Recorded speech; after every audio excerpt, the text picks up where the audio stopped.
Chapter 11. Leibnitz. Leibnitz, 1646 to 1716, was one of the supreme intellects of all time. But as a human being, he was not admirable. He had, it is true, the virtues that one would wish to find mentioned in a testimonial to a prospective employee. He was industrious, frugal, temperate, and financially honest. But he was wholly destitute of those higher philosophic virtues that are so notable in Spinoza. His best thought was not such as would win him popularity, and he left his records of it unpublished in his desk. What he published was designed to win the approbation of princes and princesses. The consequence is that there are two systems of philosophy which may be regarded as representing Leibnitz. One, which he proclaimed, was optimistic, orthodox, fantastic, and shallow. The other, which has been slowly unearthed from his manuscripts by fairly recent editors, was profound, coherent, largely Spinozistic, and amazingly logical. It was the popular Leibnitz who invented the doctrine that this is the best of all possible worlds, to which F.H. Bradley added the sardonic comment, "And everything in it is a necessary evil." It was this Leibnitz whom Voltaire caricatured as Dr. Pangloss. It would be unhistorical to ignore this Leibnitz, but the other is of far greater philosophical importance. Leibnitz was born 2 years before the end of the 30 Years' War at Leipzig, where his father was professor of moral philosophy. At the university he studied law, and in 1666 he obtained a doctor's degree at Altdorf, where he was offered a professorship, which he refused, saying he had very different things in view. In 1667 he entered the service of the Archbishop of Mainz, who, like other West German princes, was oppressed by fear of Louis XIV. With the approval of the Archbishop, Leibnitz tried to persuade the French king to invade Egypt rather than Germany, but was met with a polite reminder that since the time of St. Louis the holy war against the infidel had gone out of fashion. His project remained unknown to the public until it was discovered by Napoleon when he occupied Hanover in 1803, 4 years after his own abortive Egyptian expedition. In 1672, in connection with this scheme, Leibnitz went to Paris, where he spent the greater part of the next 4 years. His contacts in Paris were of great importance for his intellectual development, for Paris at that time led the world, both in philosophy and in mathematics. It was there, in 1675 and 1676, that he invented the infinitesimal calculus, in ignorance of Newton's previous but unpublished work on the same subject. Leibniz's work was first published in 1684, Newton's in 1687. The consequent dispute as to priority was unfortunate and discreditable to all parties. Leibniz was somewhat mean about money. When any young lady at the court of Hanover married, he used to give her what he called a wedding present, consisting of useful maxims, ending up with the advice not to give up washing now that she had secured a husband. History does not record whether the brides were grateful. In Germany, Leibniz had been taught a neo-scholastic Aristotelian philosophy, of which he retained something throughout his later life. But in Paris he came to know Cartesianism and the materialism of Gassendi, both of which influenced him. At this time, he said, he abandoned the trivial schools, meaning scholasticism. In Paris he came to know Malebranche and Arnauld, the Jansenist. The last important influence on his philosophy was that of Spinoza, whom he visited in 1676. He spent a month in frequent discussions with him and secured part of the Ethics in manuscript. In later years he joined in decrying Spinoza and minimized his contacts with him, saying he had met him once and Spinoza had told some good anecdotes about politics. His connection with the House of Hanover, in whose service he remained for the rest of his life, began in 1673. From 1680 onwards he was their librarian at Wolfenbüttel, and was officially employed in writing the history of Brunswick. He had reached the year 1009 when he died.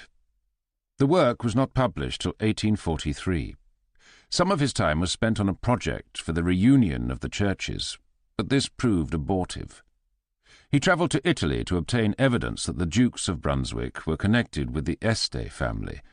But in spite of these services, he was left behind at Hanover when George I became King of England, the chief reason being that his quarrel with Newton had made England unfriendly to him. However, the Princess of Wales, as he told all his correspondents, sided with him against Newton. In spite of her favour, he died neglected. Leibnitz's popular philosophy may be found in the Monadology and the Principles of Nature and of Grace, one of which, it is uncertain which, he wrote for Prince Eugene of Savoy, Marlborough's colleague. The basis of his theological optimism is set forth in the Theodicee, which he wrote for Queen Charlotte of Prussia. I shall begin with the philosophy expounded in these writings, and then proceed to his more solid work, which he left unpublished. Like Descartes and Spinoza, Leibniz based his philosophy on the notion of substance, but he differed radically from them as regards the relation of mind and matter, and as regards the number of substances. Descartes allowed three substances: God and mind and matter. Spinoza admitted God alone. For Descartes, extension is the essence of matter. For Spinoza, both extension and thought are attributes of God. Leibniz held that extension cannot be an attribute of a substance. His reason was that extension involves plurality, and can therefore only belong to an aggregate of substances. Each single substance must be unextended. He believed consequently in an infinite number of substances, which he called monads. Each of these would have some of the properties of a physical point, but only when viewed abstractly. In fact, each monad is a soul. This follows naturally from the rejection of extension as an attribute of substance. The only remaining possible essential attribute seemed to be thought. Thus Leibniz was led to deny the reality of matter, and to substitute an infinite family of souls. The doctrine that substances cannot interact, which had been developed by Descartes' followers, was retained by Leibniz, and led to curious consequences. No two monads, he held, can ever have any causal relation to each other. When it seems as if they had, appearances are deceptive. Monads, as he expressed it, are windowless. This led to two difficulties, one in dynamics, where bodies seem to affect each other, especially in impact, the other in relation to perception, which seems to be an effect of the perceived object upon the percipient. We will ignore the dynamical difficulty for the present, and consider only the question of perception. Leibniz held that every monad mirrors the universe, not because the universe affects it, but because God has given it a nature which spontaneously produces this result. There is a pre-established harmony between the changes in one monad and those in another, which produces the semblance of interaction. This is obviously an extension of the two clocks, which strike at the same moment because each keeps perfect time. Leibniz has an infinite number of clocks, all arranged by the Creator to strike at the same instant, not because they affect each other, but because each is a perfectly accurate mechanism. To those who thought the pre-established harmony odd, Leibniz pointed out what admirable evidence it afforded of the existence of God. Monads form a hierarchy, in which some are superior to others in the clearness and distinctness with which they mirror the universe. In all, there is some degree of confusion in perception, but the amount of confusion varies according to the dignity of the monad concerned. A human body is entirely composed of monads, each of which is a soul, and each of which is immortal. But there is one dominant monad, which is what is called the soul of the man of whose body it forms part. This monad is dominant not only in the sense of having clearer perceptions than the others, but also in another sense. The changes in a human body, in ordinary circumstances, happen for the sake of the dominant monad. When my arm moves, the purpose served by the movement is in the dominant monad, i.e., my mind, not in the monads that compose my arm. This is the truth of what appears to common sense as the control of my will over my arm. Space, as it appears to the senses, and as it is assumed in physics, is not real, but it has a real counterpart, namely the arrangement of the monads in a three-dimensional order according to the point of view from which they mirror the world. Each monad sees the world in a certain perspective peculiar to itself. In this sense, we can speak somewhat loosely of the monad as having a spatial position. Allowing ourselves this way of speaking, we can say that there is no such thing as a vacuum. Every possible point of view is filled by one actual monad, and by only one. No two monads are exactly alike. This is Leibnitz's principle of the identity of indiscernibles. In contrasting himself with Spinoza, Leibniz made much of the free will allowed in his system. He had a principle of sufficient reason, according to which nothing happens without a reason, but when we are concerned with free agents, the reasons for their actions incline without necessitating. What a human being does always has a motive, but the sufficient reason of his action has no logical necessity. So, at least, Leibniz says when he is writing popularly, but, as we shall see, he had another doctrine which he kept to himself, after finding that Arnauld thought it shocking. God's actions have the same kind of freedom. He always acts for the best, but he is not under any logical compulsion to do so. Leibniz agrees with Thomas Aquinas that God cannot act contrary to the laws of logic, but he can decree whatever is logically possible, and this leaves him a great latitude of choice. Leibniz brought into their final form the metaphysical proofs of God's existence. These had a long history. They begin with Aristotle, or even with Plato. They were formalized by the scholastics, and one of them, the ontological argument, was invented by St. Anselm. This argument, though rejected by St. Thomas, was revived by Descartes. Leibniz, whose logical skill was supreme, stated the arguments better than they had ever been stated before. That is my reason for examining them in connection with him. Before examining the arguments in detail, it is as well to realize that modern theologians no longer rely upon them. Medieval theology is derivative from the Greek intellect. The God of the Old Testament is a God of power. The God of the New Testament is also a God of love. But the God of the theologians, from Aristotle to Calvin, is one whose appeal is intellectual. His existence solves certain puzzles, which otherwise would create argumentative difficulties in the understanding of the universe. This deity, who appears at the end of a piece of reasoning, like the proof of a proposition in geometry, did not satisfy Rousseau, who reverted to a conception of God more akin to that of the Gospels. In the main, modern theologians, especially such as are Protestant, have followed Rousseau in this respect. The philosophers have been more conservative. In Hegel, Lotze, and Bradley, arguments of the metaphysical sort persist, in spite of the fact that Kant professed to have demolished such arguments once and for all. Leibniz's arguments for the existence of God are four in number. They are 1. The ontological argument, 2. The cosmological argument, 3.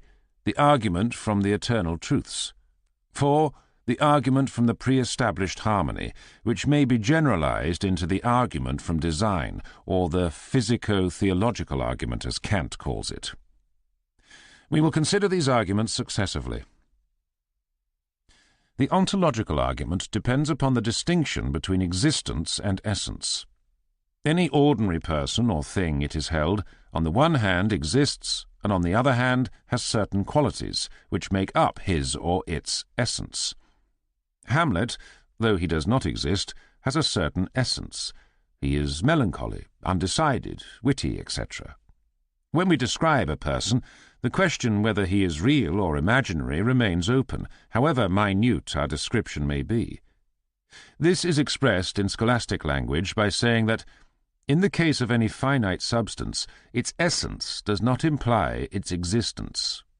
But in the case of God, defined as the most perfect being, St. Anselm, followed by Descartes, maintains that essence does imply existence. on the ground that a being who possesses all other perfections is better if he exists than if he does not, from which it follows that if he does not, he is not the best possible being. Leibnitz neither wholly accepts nor wholly rejects this argument. It needs to be supplemented, so he says, by a proof that God, so defined, is possible. He wrote out a proof that the idea of God is possible, which he showed to Spinoza when he saw him at The Hague. This proof defines God as the most perfect being, i.e., as the subject of all perfections, and a perfection is defined as a simple quality which is positive and absolute, and expresses without any limits whatever it does express. Leibniz easily proves that no two perfections, as above defined, can be incompatible. He concludes, "There is therefore, or there can be conceived, a subject of all perfections, or most perfect being, whence it follows also that he exists, for existence is among the number of the perfections." Kant countered this argument by maintaining that existence is not a predicate. Another kind of refutation results from my theory of descriptions. The argument does not, to a modern mind, seem very convincing, but it's easier to feel convinced that it must be fallacious than it is to find out precisely where the fallacy lies. The cosmological argument is more plausible than the ontological argument. It is a form of the first cause argument, which is itself derived from Aristotle's argument of the unmoved mover. The first cause argument is simple. It points out that everything finite has a cause, which in turn had a cause, and so on. This series of previous causes cannot, it is maintained, be infinite, and the first term in the series must itself be uncaused, since otherwise it would not be the first term. There is, therefore, an uncaused cause of everything, and this is obviously God. In Leibniz, the argument takes a somewhat different form. He argues that every particular thing in the world is contingent, that is to say, it would be logically possible for it not to exist, and this is true, not only of each particular thing, but of the whole universe. Even if we suppose the universe to have always existed, there is nothing within the universe to show why it exists. But everything has to have a sufficient reason, according to Leibniz's philosophy. Therefore, the universe as a whole must have a sufficient reason, which must be outside the universe. This sufficient reason is God.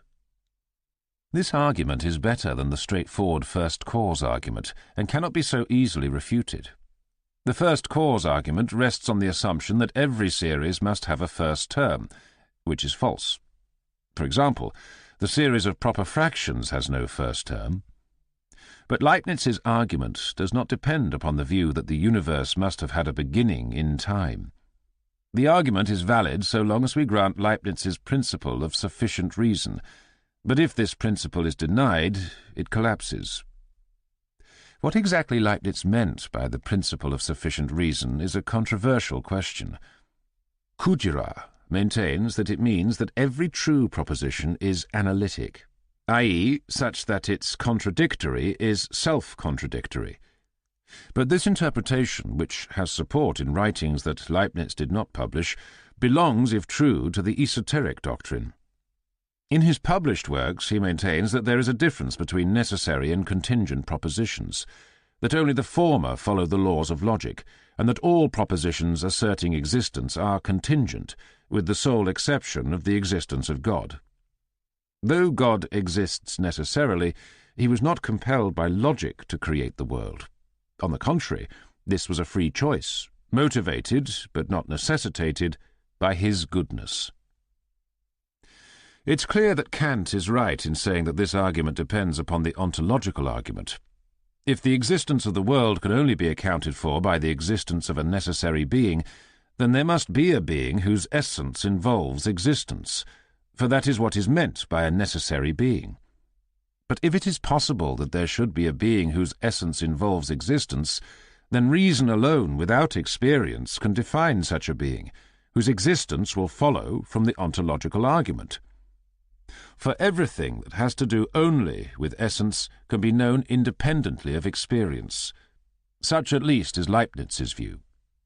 The apparent greater plausibility of the cosmological as opposed to the ontological argument is therefore deceptive. The argument from the eternal truths is a little difficult to state precisely.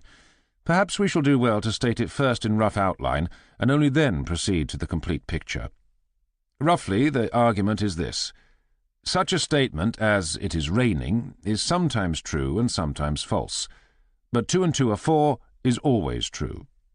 All statements that have only to do with essence, not with existence, are either always true or never true. Those that are always true are called eternal truths. The gist of the argument is that truths are part of the contents of minds, and that an eternal truth must be part of the content of an eternal mind. There is already an argument not unlike this in Plato, where he deduces immortality from the eternity of the ideas. But in Leibniz, the argument is more developed. He holds that the ultimate reason for contingent truths must be found in necessary truths. The argument here is as in the cosmological argument. There must be a reason for the whole contingent world, and this reason cannot itself be contingent, but must be sought among eternal truths. But a reason for what exists must itself exist. Therefore, eternal truths must, in some sense, exist, and they can only exist as thoughts in the mind of God. This argument is really only another form of the cosmological argument. It is, however, open to the further objection that a truth can hardly be said to exist in a mind which apprehends it. The argument from the pre-established harmony, as Leibniz states it, is only valid for those who accept his windowless monads, which all mirror the universe. The argument is that, since all the clocks keep time with each other without any causal interaction, there must have been a single outside cause that regulated all of them. The difficulty, of course, is the one that besets the whole monadology. If the monads never interact, how does any one of them know that there are any others? What seems like mirroring the universe may be merely a dream. In fact, if Leibniz is right, it is merely a dream, but he has ascertained somehow that all the monads have similar dreams at the same time. This, of course, is fantastic, and would never have seemed credible, but for the previous history of Cartesianism. Leibniz's argument, however, can be freed from dependence on his peculiar metaphysic, and transformed into what is called the argument from design. This argument contends that, on a survey of the known world, we find things which cannot plausibly be explained as the product of blind natural forces, but are much more reasonably to be regarded as evidences of a beneficent purpose. This argument has no formal logical defect. Its premises are empirical, and its conclusion professes to be reached in accordance with the usual canons of empirical inference.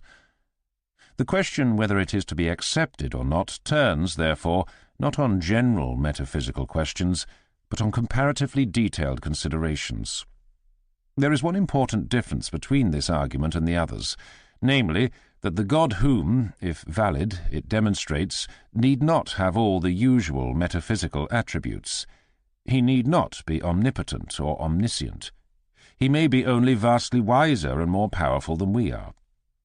The evils in the world may be due to his limited power. Some modern theologians have made use of these possibilities in forming their conception of God, but such speculations are remote from the philosophy of Leibniz, to which we must now return. One of the most characteristic features of that philosophy is the doctrine of many possible worlds. A world is possible if it does not contradict the laws of logic.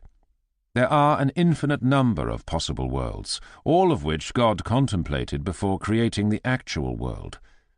Being good, God decided to create the best of the possible worlds, and he considered that one to be the best which had the greatest excess of good over evil. He could have created a world containing no evil, but it would not have been so good as the actual world. That is because some great goods are logically bound up with certain evils. To take a trivial illustration, a drink of cold water when you are very thirsty on a hot day may give you such great pleasure that you think the previous thirst, though painful, was worth enduring, because without it the subsequent enjoyment could not have been so great. For theology, it is not such illustrations that are important, but the connection of sin with free will. Free will is a great good, but it was logically impossible for God to bestow free will and at the same time decree that there should be no sin.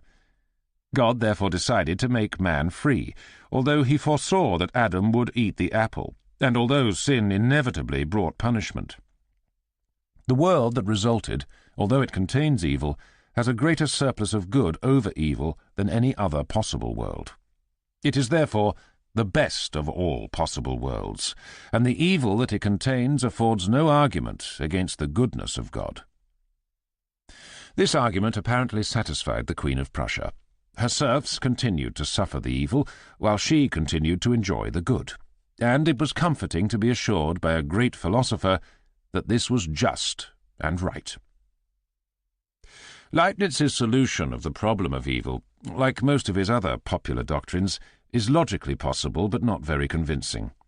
A Manichaean might retort that this is the worst of all possible worlds, in which the good things that exist serve only to heighten the evils. The world, he might say, was created by a wicked demiurge, who allowed free will, which is good, in order to make sure of sin, which is bad, and of which the evil outweighs the good of free will. The demiurge, he might continue, created some virtuous men in order that they might be punished by the wicked. For the punishment of the virtuous is so great an evil that it makes the world worse than if no good men existed. I am not advocating this opinion, which I consider fantastic. I am only saying that it is no more fantastic than Leibniz's theory. People wish to think the universe good, and will be lenient to bad arguments proving that it is so, while bad arguments proving that it is bad are closely scanned. In fact, of course, the world is partly good and partly bad, and no problem of evil arises unless this obvious fact is denied. I come now to Leibniz's esoteric philosophy, in which we find reasons for much that seems arbitrary or fantastic in his popular expositions, as well as an interpretation of his doctrines which, if it had become generally known, would have made them much less acceptable. It's a remarkable fact that he so imposed upon subsequent students of philosophy that most of the editors who published selections from the immense mass of his manuscripts preferred what supported the received interpretation of his system and rejected as unimportant essays which prove him to have been a far more profound thinker than he wished to be thought.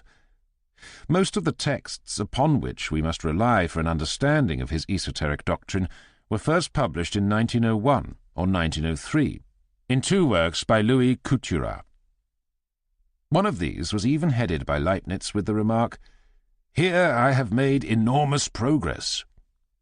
But in spite of this, no editor thought it worth printing until Leibniz had been dead for nearly 2 centuries. It is true that his letters to Arnauld, which contain a part of his more profound philosophy, were published in the 19th century, but I was the first to notice their importance. Arnauld's reception of these letters was discouraging.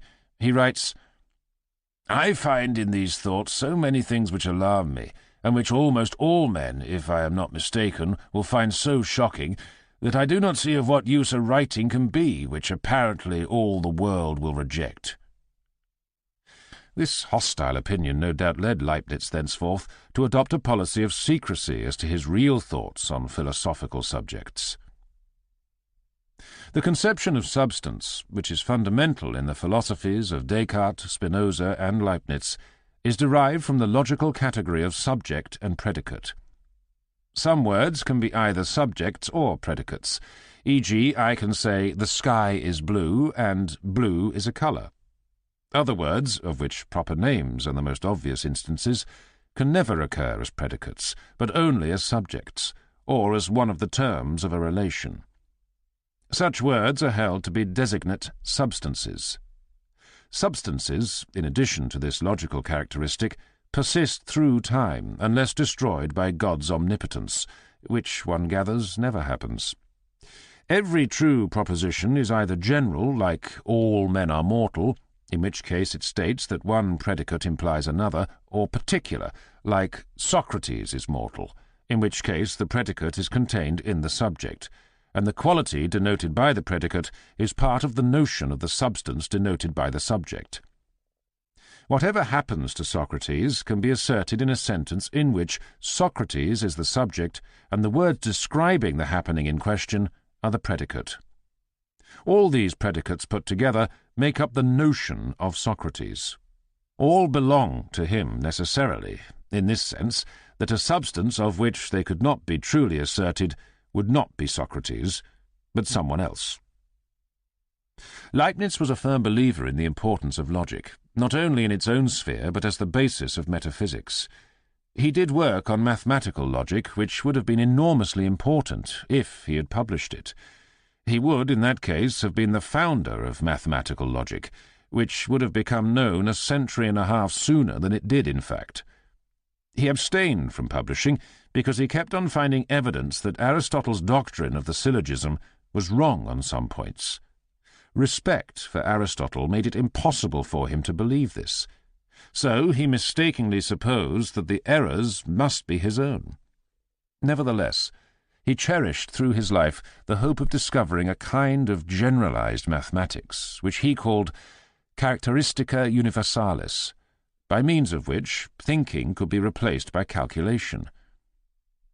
"If we had it," he says, "we should be able to reason in metaphysics and morals in much the same way as in geometry and analysis.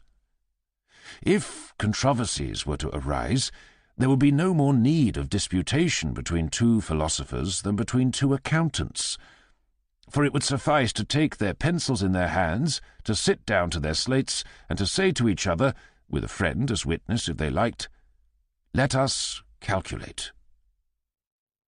Leibniz based his philosophy upon two logical premises, the law of contradiction and the law of sufficient reason. Both depend upon the notion of an analytic proposition, which is one in which the predicate is contained in the subject. For instance, all white men are men. The law of contradiction states that all analytic propositions are true. The law of sufficient reason, in the esoteric system only, states that all true propositions are analytic. This applies even to what we should regard as empirical statements about matters of fact. If I make a journey, the notion of me must from all eternity have included the notion of this journey, which is a predicate of me. We may say that the nature of an individual substance, or complete being, is to have a notion so completed that it suffices to comprehend and to render deducible from it all the predicates of the subject to which this notion is attributed. Thus the quality of king, which belongs to Alexander the Great, abstracting from the subject, is not sufficiently determined for an individual, and does not involve other qualities of the same subject, nor all that the notion of this prince contains, whereas God, seeing the individual notion, or hesiety of Alexander, sees in it at the same time the foundation and the reason of all the predicates which can be truly attributed to him, as, e.g., whether he would conquer Darius and Porus, even to knowing a priori, and not by experience, whether he died a natural death or by poison, which we can only know by history. One of the most definite statements of the basis of his metaphysic occurs in a letter to Arnaud. "In consulting the notion which I have of every true proposition, I find that every predicate, necessary or contingent, past, present, or future, is comprised in the notion of the subject, and I ask no more. The proposition in question is of great importance, and deserves to be well established, for it follows that every soul is as a world apart, independent of everything else except God, that it is not only immortal and, so to speak, impassible, but that it keeps in its substance traces of all that happens to it." He goes on to explain that substances do not act on each other, but agree through all mirroring the universe, each from its own point of view.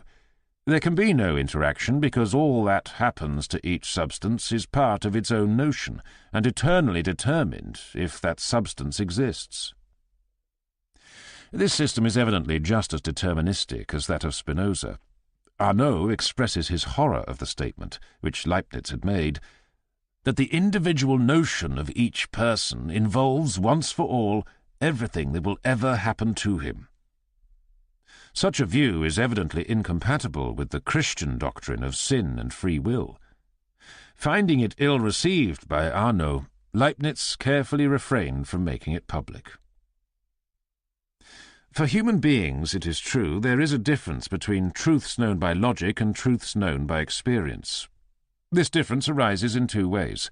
In the first place, although everything that happens to Adam follows from his notion, if he exists, we can only ascertain his existence by experience. In the second place, the notion of any individual substance is infinitely complex, and the analysis required to deduce his predicates is only possible for God. These differences, however, are only due to our ignorance and intellectual limitation. For God they do not exist. God apprehends the notion of Adam in all its infinite complexity, and can therefore see all true propositions about Adam as analytic. God can also ascertain a priori whether Adam exists. For God knows his own goodness, from which it follows that he will create the best possible world, and he also knows whether or not Adam forms part of this world. There is, therefore, no real escape from determinism through our ignorance. There is, however, a further point which is very curious. At most times, Leibniz represents the creation as a free act of God, requiring the exercise of his will. According to this doctrine, the determination of what actually exists is not effected by observation, but must proceed by way of God's goodness. Apart from God's goodness, which leads him to create the best possible world, there is no a priori reason why one thing should exist rather than another. But sometimes, in papers not shown to any human being, there is a quite different theory as to why some things exist and others, equally possible, do not. According to this view, everything that does not exist struggles to exist, but not all possibles can exist, because they are not all compossible. It may be possible that A should exist, and also possible that B should exist, but not possible that both A and B should exist. In that case, A and B are not compossible. Two or more things are only compossible when it is possible for all of them to exist. Leibniz seems to have imagined a sort of war in the limbo inhabited by essences, all trying to exist. In this war, groups of compossibles combine, and the largest group of compossibles wins, like the largest pressure group in a political contest. Leibniz even uses this conception as a way of defining existence. He says, "The existent may be defined as that which is compatible with more things than is anything incompatible with itself." That is to say, if A is incompatible with B, while A is compatible with C and D and E, but B is only compatible with F and G, then A, but not B, exists, by definition. "The existent," he says, "is the being which is compatible with the most things." In this account there is no mention of God, and apparently no act of creation, nor is there need of anything but pure logic for determining what exists. The question whether A and B are compossible is, for Leibniz, a logical question, namely, does the existence of both A and B involve a contradiction? It follows that, in theory, logic can decide the question what group of compossibles is the largest, and this group, consequently, will exist. Perhaps, however, Leibniz did not really mean that the above was a definition of existence.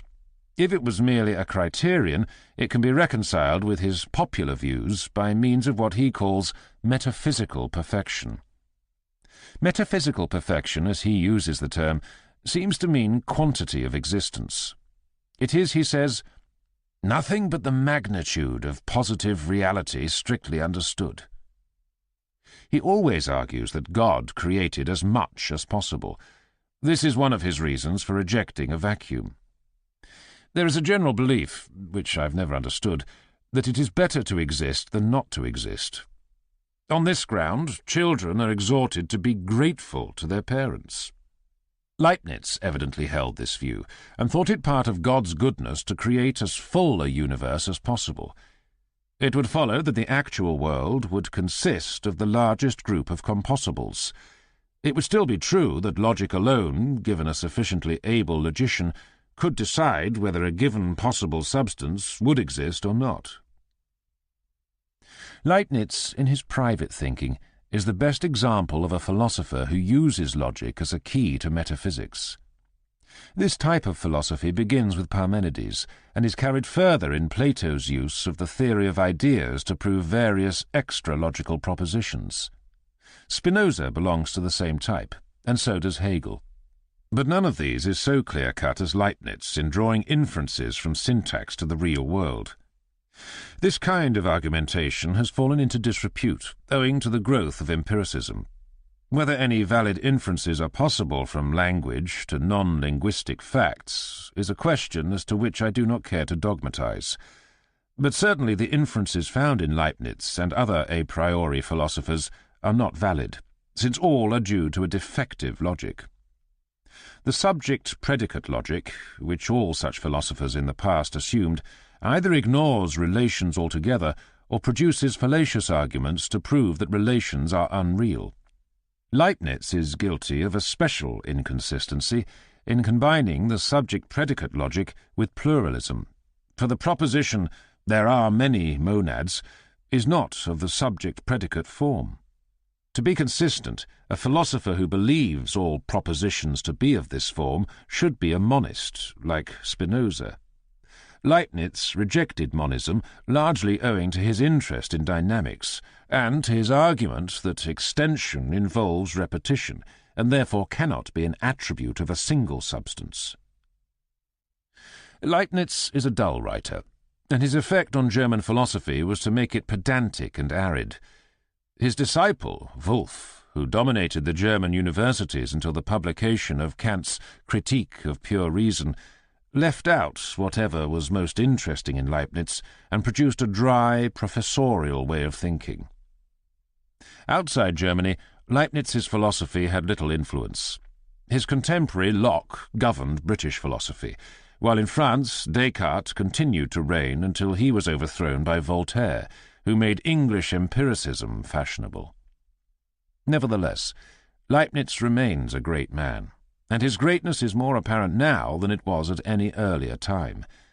Apart from his eminence as a mathematician and as the inventor of the infinitesimal calculus, he was a pioneer in mathematical logic, of which he perceived the importance when no one else did so. And his philosophical hypotheses, though fantastic, are very clear and capable of precise expression.